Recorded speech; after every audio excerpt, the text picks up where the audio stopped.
Hello, hello, Pisces Collective, Sun, Moon, and Rising. Ako po si James. Kamusta po kayong lahat? And welcome po sa James Tarot PH. Ito po ang inyong detalyado, komprehensibo, at hindi beten na weekly reading for October 6 hanggang 12. So Pisces, kunin nyo lang po yung makaresonate kayo ha and leave the rest. Yung pong iba impormasyon para po sa ibang Pisces yun. Kaya relax lang po kayo, okay? So use your intuition para makuha niyo po yung akmang messages sa para sa inyo sa ating reading for today. So Pisces, thank you again for all of your donations. Saka po sa mga hindi nag-i-skip ng ads, yan lang po yung tanging paraan para po supportahan tayo every time na meron po tayong free reading for Pisces. So from the bottom of my heart, thank you po for not skipping the ads. So, ano po naghihintay sa inyo ngayong buong October 6 to 12? Inhale. And exhale. At the center of your reading, you have the 10 of Cups. Beautiful. In the area of what you want, you have the Page of Cups. Lovely. In the area of what you need, you have the Queen of Wands. Beautiful. In the area of what's affecting your current energy, you have the Knight of Wands. Wow! Napakaganda nito. Napakaganda. In the area of your near future, you have the Hermit card. Beautiful. In the area of your challenge for the week, meron po kayong 4 of Cups. In the area of your fortune, meron po kayong Tower card. Wow! Huwag ka matakot ha. Nasa area siya ng fortune. Ibig sabihin, good changes ito. Napakaganda. In the area of your divine messages, you have the 8 of Pentacles. At ang outcome for the week, Pisces, eto yan mamaya. Sabay-sabay natin siyang bubuksan at the end. But first, ano mo na lingering energy in your background? You have the Devil card. Ooh! Time na for you to let go. Napakasimple ng message na to. Time for you to let go sa mga bagay na hindi na nakakabuti para sa'yo. Okay? Especially po, the planet Pluto is actually in Aquarius at tatapusin na niya yung kanyang 5-month retrograde. So ano ibig sabihin yan para sa mga Pisces? It's all about you lifting your emotional baggages. Kung ano yung mga bagay na talagang nagpapabigat sa'yo, humaharang sa'yo, pumipigil sa'yo, nakakasagabal para sa'yo, panahon na para alisin yan, tanggalin. No? Lalo't higit ko ito'y nakaka-apekto sa mga relasyon mo. Sa pamilya, sa kapatid, sa lover, sa katrabaho. If this emotional baggage na dala-dala mo, kailangan talagang pakawalan na para hindi na lalong makaharang pa. Halimbawa, codependency o kaya labis-labis na pagkitiwala o kaya maling pagkilos mo. For example, mabilis kang magalit o wala kang tiwala sa ibang tao. Parehong magkaiba din yun pero baka ganun ka. O kaya napaka-pessimistic mo, no? Mabilis kang mawala ng pag-asa, nega ka mag-isip minsan, o kaya ikaw mismo ayaw mong kumilos, ayaw mong gumalaw kasi puro negativity o failure lang nakikita mo. So, you need to lift something na talagang kumakabog sa dibdib mo at kailangan talagang pakawalan na kasi hindi nakakatulong. Okay? It will also help you identify kung sino talaga yung mga taong susuporta sa'yo at yung mga taong nag-drain sa'yo. So now is the right time for you to really hanapin kung ano talaga yung mga emotion mo sa iba't ibang uri ng tao sa paligid mo na nagdudulot ng bigat at pagkakadrain sa'yo. Okay? Time for you to let go. Time for you to revisit the past and really move past that. Okay? And mag-shed ka. Tanggalin mo yung mga bagay na hindi na para sa'yo. Okay?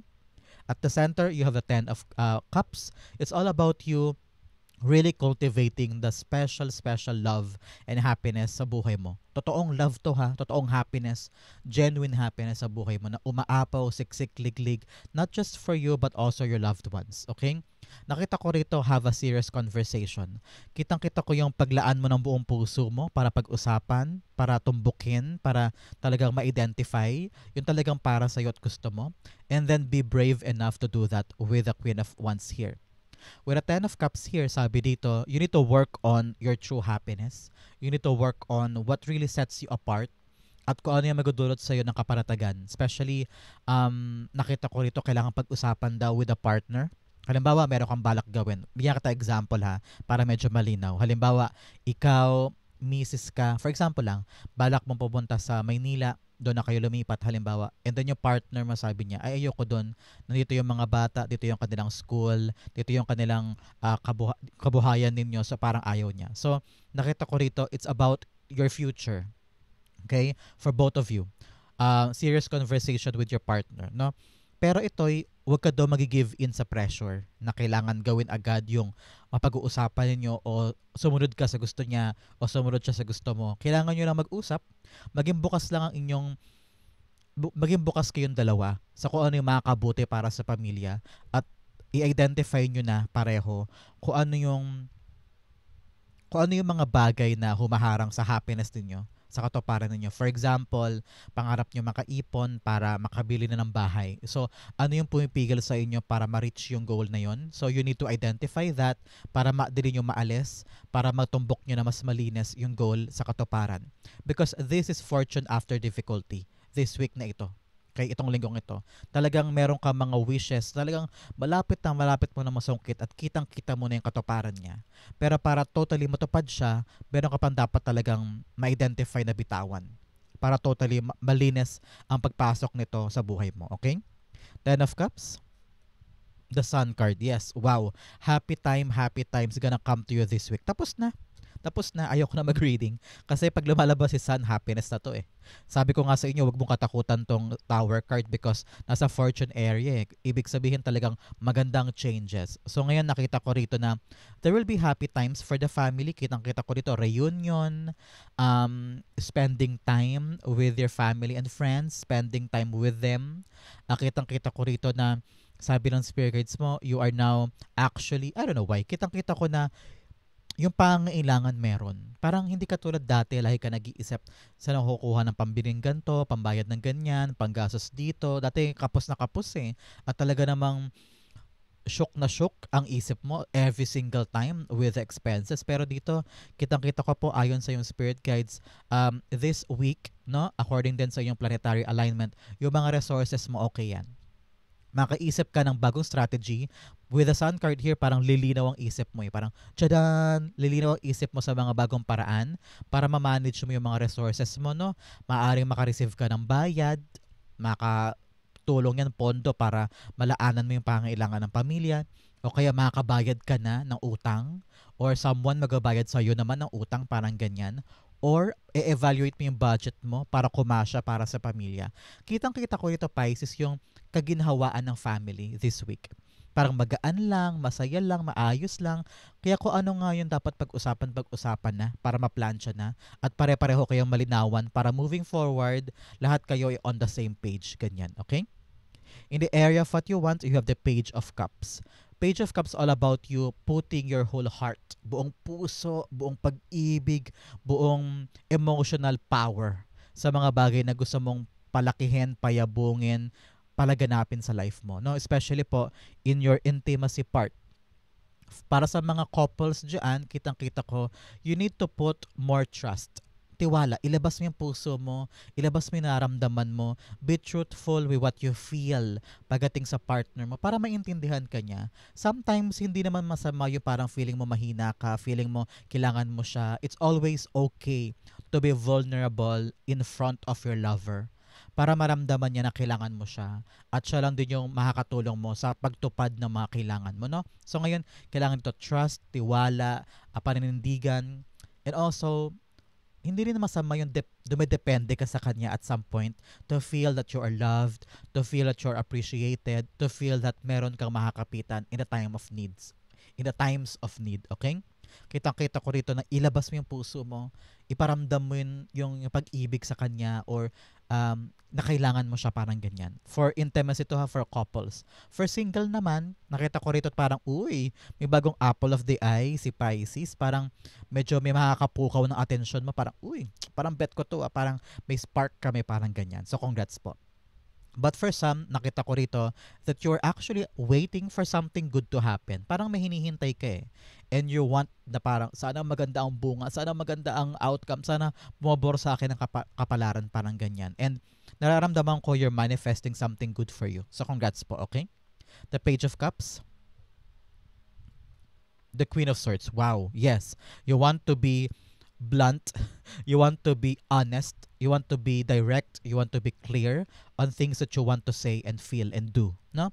Kitang-kita ko rito na wala ka rin time for, I don't know why, wala ka rin time sa lokohan. Parang you just want to be truthful with your partner. Talagang ibubuhos mo sa kanya lahat ng katotohanan and lahat ng mga bagay na kahit magmukha kang mahina o magmukha kang um, alam mo yun, parang kailangan mo siya. Mas okay yun eh. Kasi alam niya kung ano yung kaya niya ilaan for you. Alam niya kung ano yung serbisyong kaya niya ibigay for you na kailangan mo. So ngayon, kitang-kita ko rito, be honest. Be honest in yourself so that yung mga kailangan mo talaga makuha mo, lumabas sa buhay mo at makamit mo siya. Because narinig ko sabi ng spirit guides mo, paano mo makukuha yung isang bagay na hindi mo naman hinahabol at umaasa ka lang na ibigay sa'yo because you're anticipating everybody will actually know yung mga gusto mo, di ba? So, kailangan talaga sinasabi yan at ipinapaunawa at saka pinapaalam in order for them to really magets nila kung ano yung gusto mo talaga. And the right people will support you, okay? Alam ko dito, kitang-kita ko na pinuputol mo sa buhay mo. Sabi ko nga sa inyo kanina, with a devil card, handa ka nang putulin yung mga bagay na talaga nag-drain sa'yo o parang feeling mo hindi na sila identical dun sa mga bagay na swak for you and you're like, okay, cut na yan, move on na tayo, parang ganyan. And you're now after the people or after the things na talaga magdudulot sa'yo ng closer to your dreams, parang ganun, okay? In the area of what you want, what you need rather, you have the Queen of Wands. You need to be, nakita ko ito, parang you need to be adventurous and be open, no? Kung meron ka mga bagay na gustong kunin, kayang-kaya mo siyang kunin.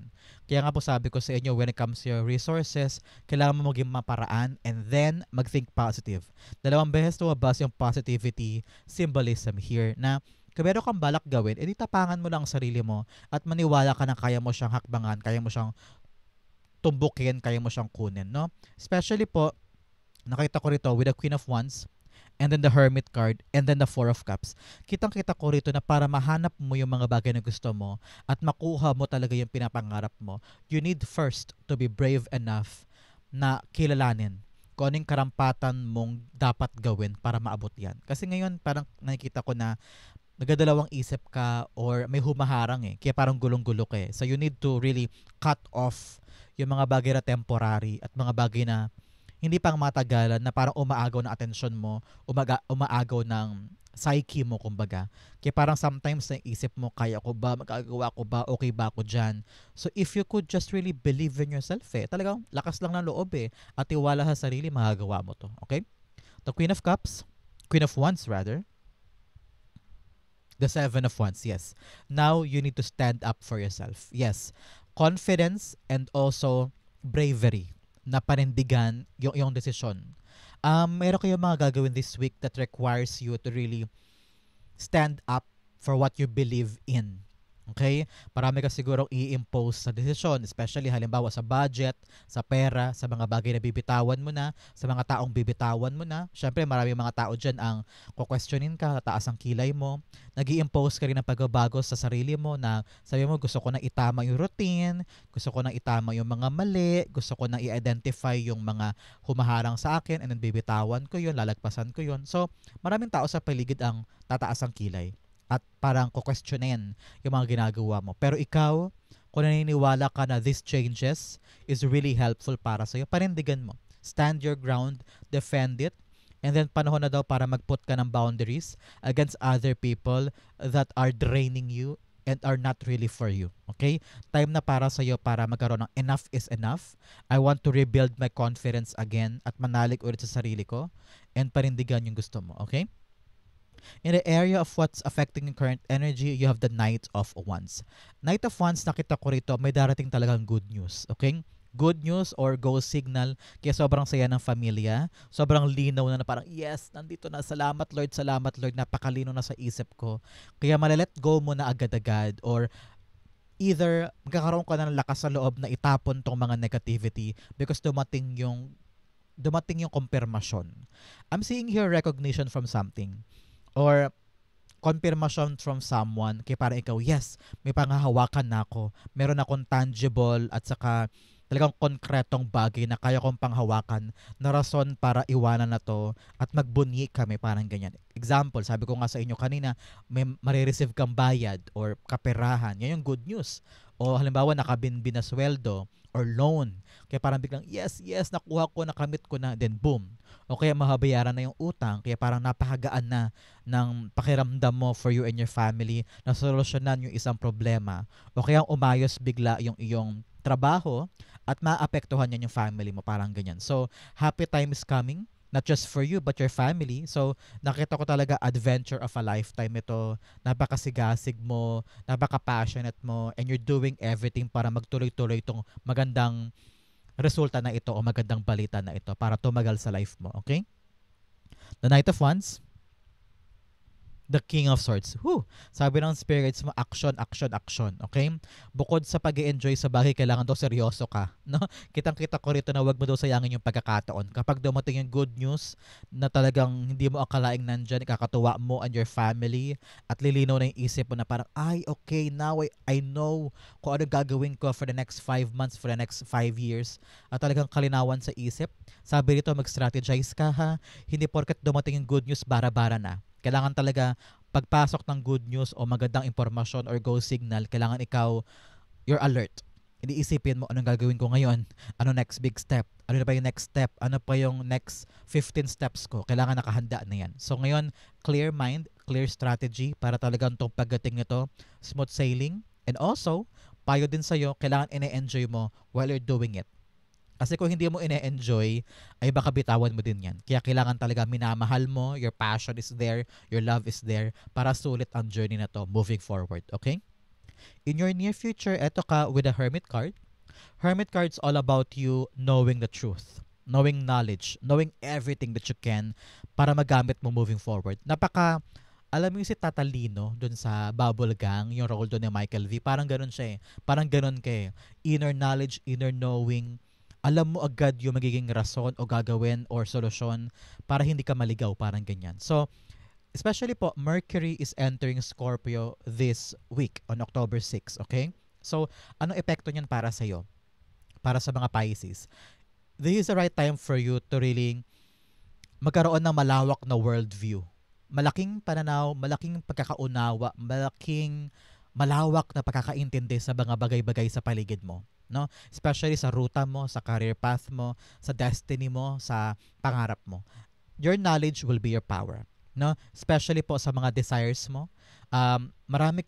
Nakita ko rito, marami kang pagkakataon to really learn new information, recognition para sa mga bagay na pinapangalagaan mo, inaasikaso mo. The higher knowledge you have, the better, because makakatulong yan sa'yo para i-maneuver or pangalagaan or panghawakan yung mga bagay na importante para sa'yo. Kaya kung ngayon, iniisip mo, kaya ko ba, magagawa ko ba, enough na ba yung knowledge ko?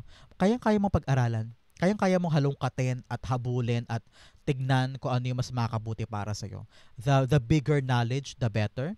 Kasi mas marami kang options, marami kang paraan para itulay o mag-maneuver going to your goal. Kitang-kita ko rin dito ha, in the near future, I don't know why, parang narinig ko na parang you will now understand to be independent. Parang ganun. Parang mas malakas sa'yo yung tawag na kaya ko pala mag-isa, kaya ko palang hanapin yung mga bagay mag-isa. Narinig ko dito na mas marami kang time on your own and you don't want to dwell or ayaw na ayaw mo yung maraming tao, crowded, tapos yung mga taong pang yun, hindi mo kakilala, hindi mo ka-close, hindi mo kaibigan man lang. Parang ayaw mo kasi mamlastik eh. Kaya sometimes you just want to do it on your own or to enjoy the company of your own. Kasi parang nandun yung katahimikan, nandun yung peace of mind, no? So, nakita ko rito na mas lilinaw ang isip mo sa mga bagay-bagay, mas mahanap mo yung solusyon sa bagay-bagay kapag malayo ka sa crowd, pag malayo ka sa gulo ng paligid. So, enjoy your solitude, enjoy your time alone because doon papasok sa'yo yung malinaw na mga sagot at lalawak ang isip mo. Kita nagbabasa ng libro, nagbabasa online, nagre-research. Mas marami kang knowledge this time eh. Parang uhaw na uhaw ka sa kaalaman, parang ganyan. The Hermit card, The Nine of Pentacles. Yes, kitang-kita ko kasi meron kang binibuild for your own eh. Either building a new career, building new negosyo, balak mo na magnegosyo on your own, ganyan. Because nakikita ko rito yung financial independence mo. Gusto mo na magkaroon ng sariling pera para hindi ka dumepende sa ibang tao. Gusto mo na magkaroon ng sarili mong ipon, makabili ng mga bagay na gusto mo for yourself. Kaya talagang nakita ko rito, hinahanap mo yung tamang moment. Hinahanap mo yung tamang ruta at tamang diskarte para makaabot ka dito. Ganyan. So, if both cards bigla pumasok, both cards are talking about independence mo. Talagang going on your own and enjoying things on your own. So ngayon, parang tinatawag ka ng spirit guides mo, in the near future, mas marami kang time to really stand up and go on in your life by your own. Dati takot kang mag-order sa Jollibee o sa McDo mag-isa, pero ngayon gagawa mo mag-isa or manood ng sine mag-isa, bumiyahe mag-isa. So marami kang time na empowering by your own. So good for you. Good for you. Talagang independent person ka this time, Pisces. So congrats po.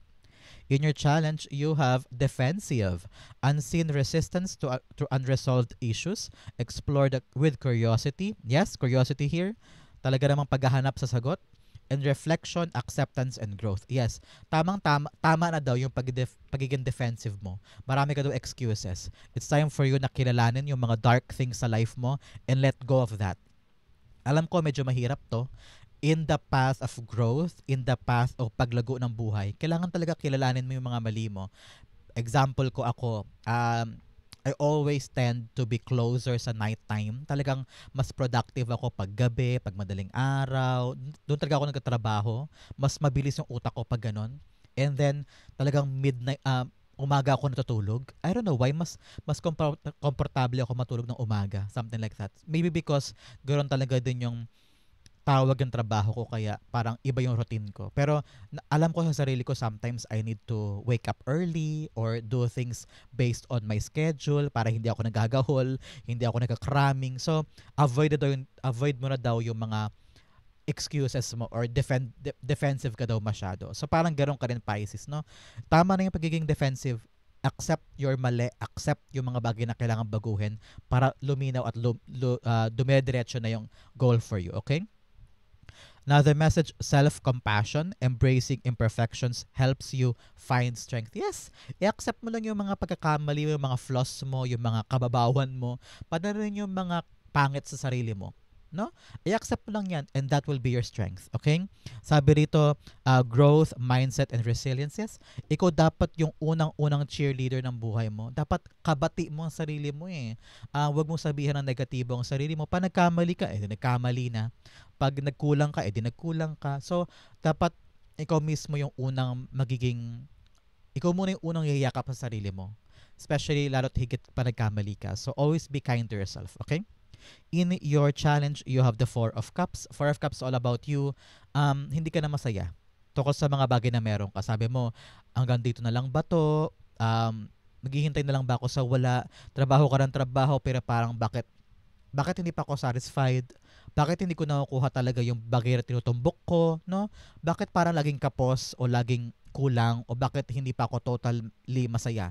Especially here with the Ten of Cups, talagang this week is all about your happiness at kalinawan dyan. So, ang challenge para sa'yo is you identifying yung mga bagay na meron ka. It's all about you really being thankful, grateful, appreciative. Kasi kung malungkot ka sa buhay mo ngayon, marami ka pa rin naman mga bagay na meron ka na binigay ng Diyos eh. At alam ko naghihintay ka sa ma-view parang nawawala ng pasensya, nawawala ng tiyaga, parang bakit ba Lord, bakit hindi mo binibigay yung gusto ko? Bakit ba kailangan ko pang kumayod at magpakahirap para lang maabot yon? Pero kapag ginawa ko, wala pa din. So, time to be grounded, to be really humble enough and go for your grassroots.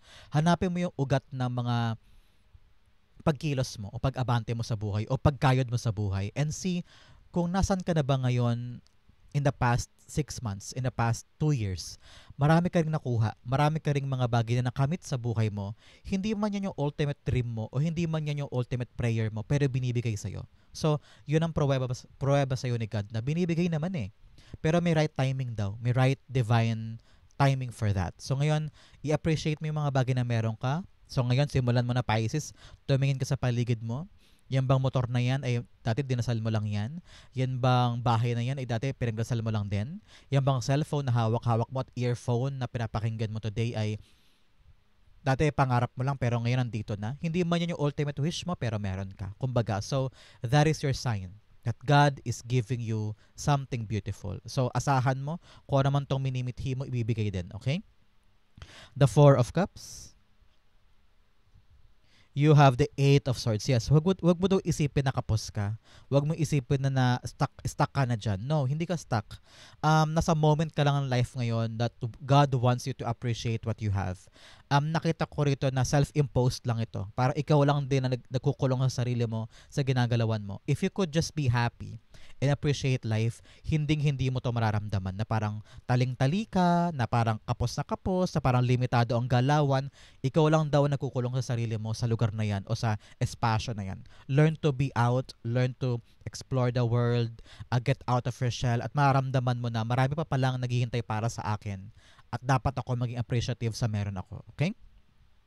In your fortune, you have through gratitude, joy expands. Yes, kakasabi ko lang, kapag grateful ka, kapag thankful ka sa mga bagay na meron ka, magnet yan for more, for prosperity and for your manifestation. Love na love ni God ang mga taong appreciative at thankful sa binibigay niya.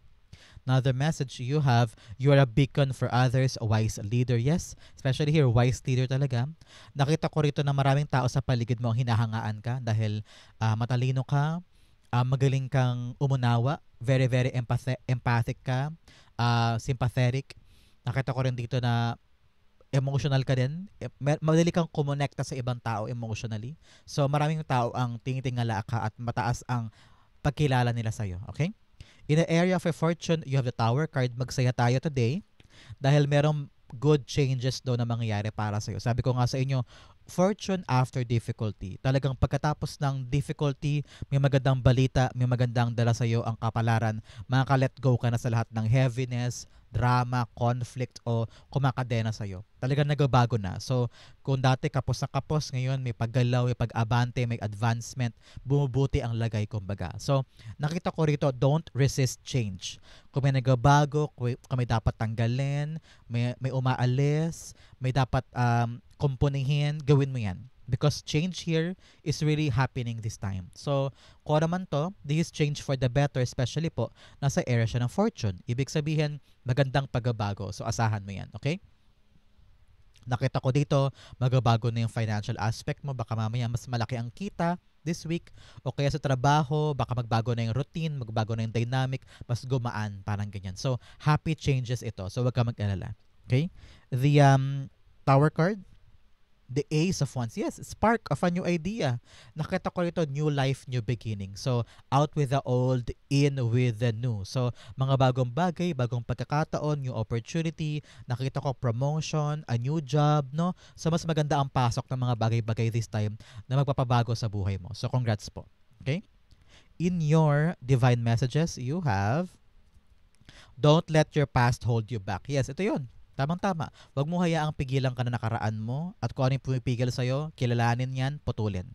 You're very close to achieving your goal. Yes, malapit ka nang marating yung goal mo. Kaya may mga changes sa this time para mag-spearhead ka, talagang dire-diretso ka, magkaroon ka ng boost patungo doon. Kaya talagang inaalis sa this time yung mga hindi makakatulong sa'yo. In your divine messages, meron po kayong 8 of Pentacles. Sabi rito, work. Work.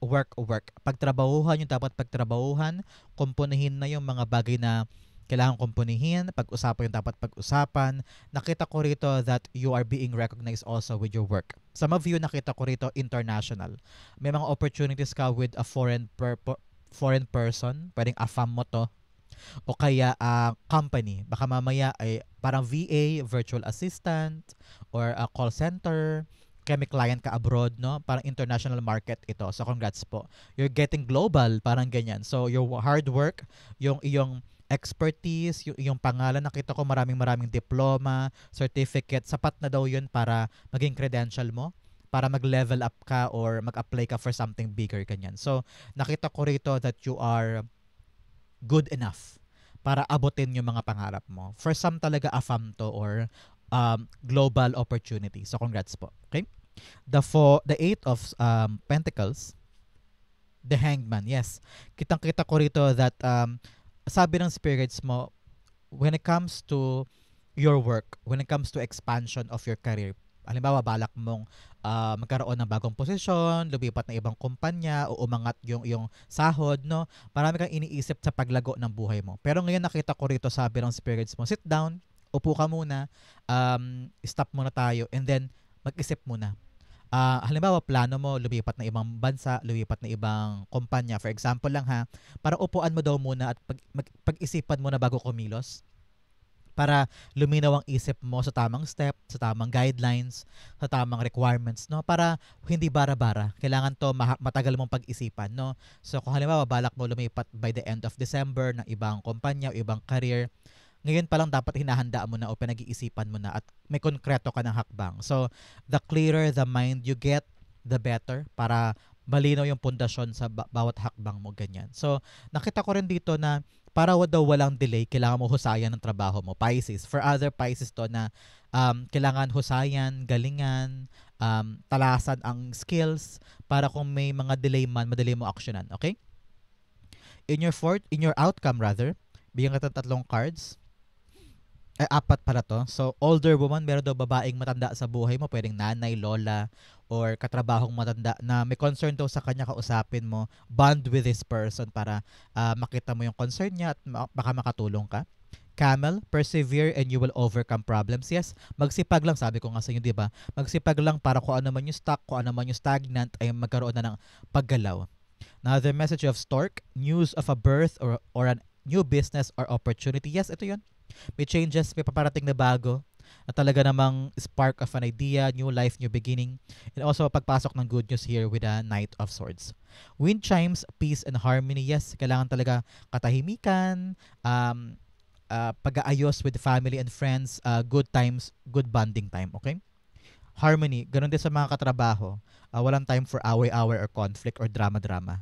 Both money or property through an inheritance, winning or windfall. Yes, talaga may good news about pera dito. Pwedeng manalo ka or babayaran ka na or lumaki ang pera, parang ganyan.